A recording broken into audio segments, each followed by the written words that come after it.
In 1986, a woman was found dead in a rice field outside a small Korean town.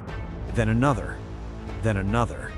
Over the next 9 years, 10 women were murdered across the same region of South Korea. All strangled, all left in fields, all within a few miles of each other.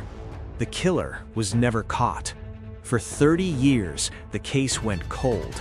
And then, in 2019, DNA technology did what an entire nation's police force could not. This is the story of the Hwaseong serial murders, the case that broke Korea, and the man who hid in plain sight for 3 decades. It started on September 15, 1986. A 71-year-old woman was found in a rice paddy in Hwaseong, a rural county south of Seoul. She had been strangled. Her clothing had been tied around her neck with a distinctive knot. Police initially treated it as an isolated incident. They were wrong. Within 8 months, 3 more women had been killed in almost identical circumstances. Same region, same method, same signature knot.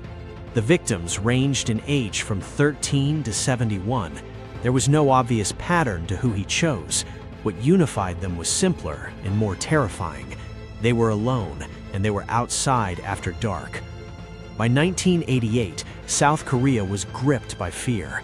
Women in Hwaseong stopped going out at night. Families installed extra locks. The local police department, overwhelmed and under-resourced, requested national support. Over 180,000 officers would eventually be mobilized. More than 21,000 people were investigated. 570 people were taken in for formal questioning. The killer continued anyway. The 10th and final murder occurred on April 3, 1991. A 69-year-old woman found in a field, strangled, the same knot. And then, nothing. The murders stopped as suddenly as they had begun. No arrest, no confession, no closure. The case went officially cold in 2006 when the statute of limitations expired under South Korean law at the time. The families of 10 women had to accept that their loved one's killer would never face justice. Or so they thought. The Hwaseong investigation was the largest in South Korean history and one of its most tragic failures. Part of the problem was timing. In 1986, South Korea had no national DNA database, no criminal profiling unit, and no coordinated forensic infrastructure.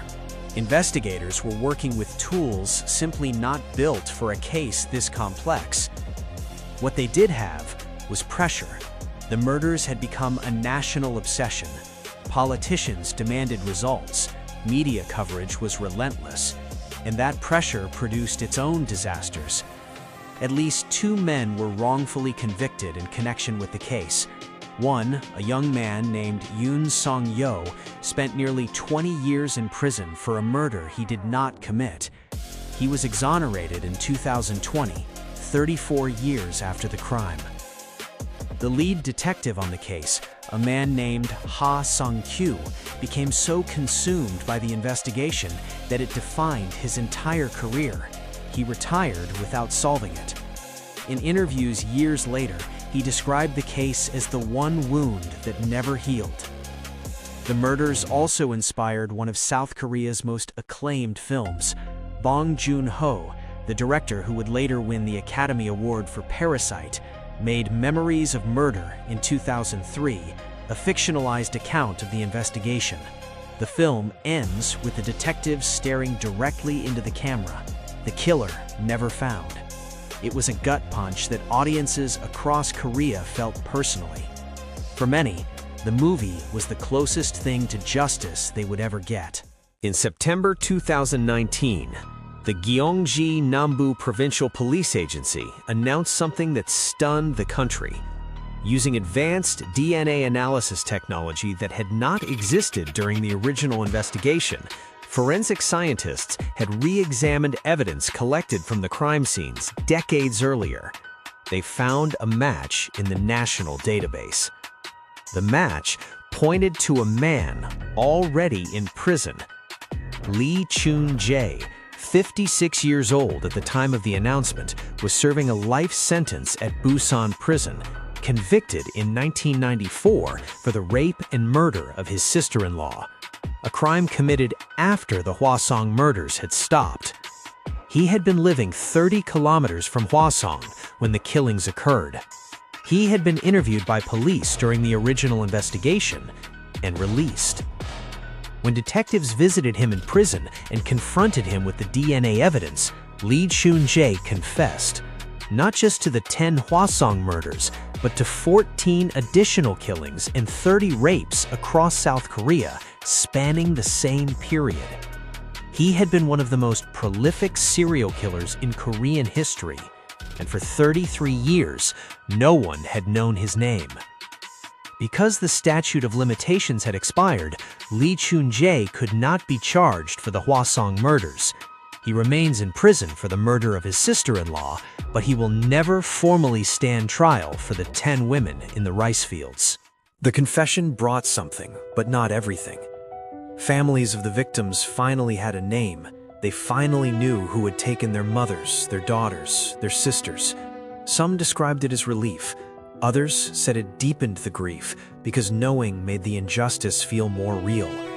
Yoon Sung-yo, the man who spent 20 years wrongfully imprisoned, was officially exonerated and received a government apology. He described the years he lost with quiet devastation in a television interview watched by millions. He was in his 50s when he walked out of prison. His entire adult life had been taken. Detective Hwaseong visited Lee Chun-jae in prison after the confession.